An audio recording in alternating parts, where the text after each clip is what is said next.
Anak-anak, pernahkah kalian melihat gambar seperti ini?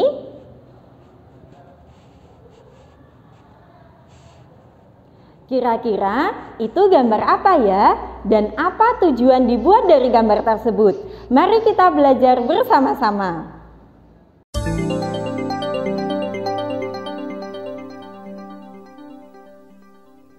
Assalamualaikum warahmatullahi wabarakatuh. Halo anak-anakku kelas 6. Hari ini kalian akan belajar bersama Bu Retno. Hari ini kita akan belajar tema 4, globalisasi, subtema 1, globalisasi di sekitarku, pembelajaran 2 dengan materi yang pertama, memahami keberagaman sosial, ekonomi, dan budaya. Serta materi yang kedua adalah tentang reklame. Sedangkan tujuan dari pembelajaran hari ini adalah sebagai berikut. Bu Retno akan menyampaikan sebuah cerita. Dengarkan baik-baik. Hani adalah seorang anak pengusaha kain batik. Ayah Hani berjualan kain batik. Mulanya usaha Ayah Hani masih kecil. Akan tetapi, Ayah Hani berkeinginan untuk mengembangkan usahanya agar kain batik yang diproduksinya dapat dijual sampai ke luar negeri. Ayah Hani menggunakan reklame untuk mempromosikan kain batik yang dijualnya. Anak-anak, tahukah kalian apa itu reklame? Reklame adalah sebuah alat atau media untuk menyampaikan informasi, menawarkan, memperkenalkan suatu produk atau jasa kepada masyarakat dengan menggunakan gambar dan tulisan yang menarik. Ada beberapa jenis reklame, diantaranya baliho, buklet, poster, iklan, dan lain sebagainya. Anak-anak, reklame dibedakan menjadi dua, reklame komersil dan reklame non-komersil. Reklame komersil adalah reklame yang bertujuan untuk mempromosikan atau menjual suatu produk, barang, atau jasa. Sedangkan reklame non-komersil adalah reklame yang dibuat dengan tujuan untuk mengajak masyarakat agar melakukan suatu hal. Misalkan, melaksanakan kebiasaan hidup bersih dan sehat dan melaksanakan kegiatan yang hemat energi.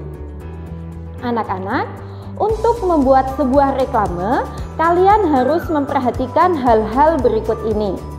Yang pertama, slogan harus dibuat dengan jelas dan mudah dimengerti. Yang kedua, bahasa yang digunakan sebaiknya menggunakan bahasa yang menarik dan ukuran huruf yang sesuai. Yang ketiga, jangan lupa berikan gambar agar masyarakat tertarik untuk membacanya.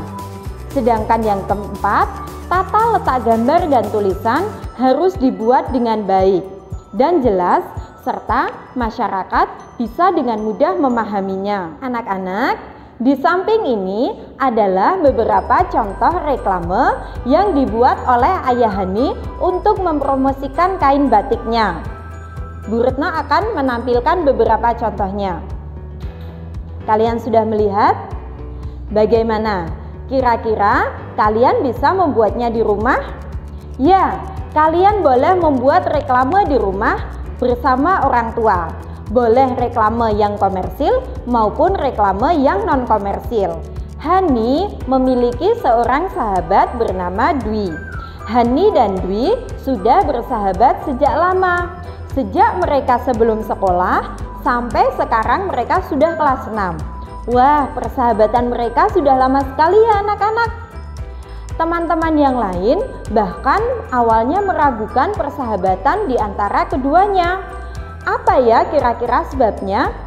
Ternyata Hani dan Dwi memiliki perbedaan latar belakang ekonomi yang cukup berbeda. Hani adalah seorang pengusaha kain batik yang secara ekonomi cukup mapan, memiliki rumah yang cukup mewah. Sedangkan Dwi adalah anak seorang penjual kue. Rumah yang dimiliki oleh Dwi cukup sederhana. Akan tetapi, perbedaan latar belakang ekonomi di antara Hani dan Dwi tidak mengganggu persahabatan keduanya. Hani dan Dwi memiliki sikap toleransi yang baik.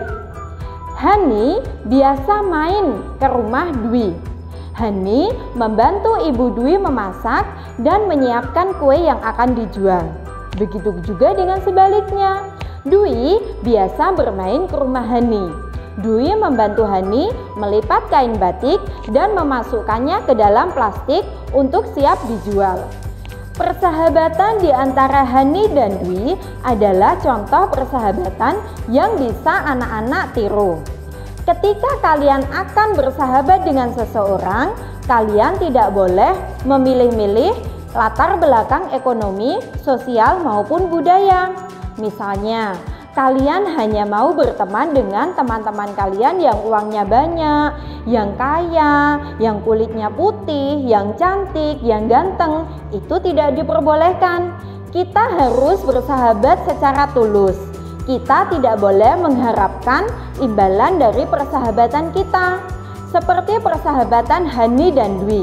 Mereka bisa bersahabat cukup lama dikarenakan Hani dan Dwi saling menghargai keragaman di antara keduanya. Demikian cerita tentang Hani. Anak-anak, hari ini kita sudah belajar beberapa materi pembelajaran. Kita sudah belajar tentang menghargai keberagaman latar belakang sosial, ekonomi, dan budaya. Dan kita juga sudah belajar mengenai reklame. Apakah kalian paham dengan materi yang Bu Retno sampaikan? Semoga kalian bisa memahami materi yang Bu Retno sampaikan dan bisa memberikan manfaat untuk kalian. Pesan Bu Retno, tetap jaga semangat belajar kalian meskipun belajar dari rumah dan kerjakan tugas yang diberikan oleh guru kalian dengan sebaik-baiknya. Kurang dan lebihnya mohon maaf. Bu Retno akhiri, wassalamualaikum warahmatullahi wabarakatuh.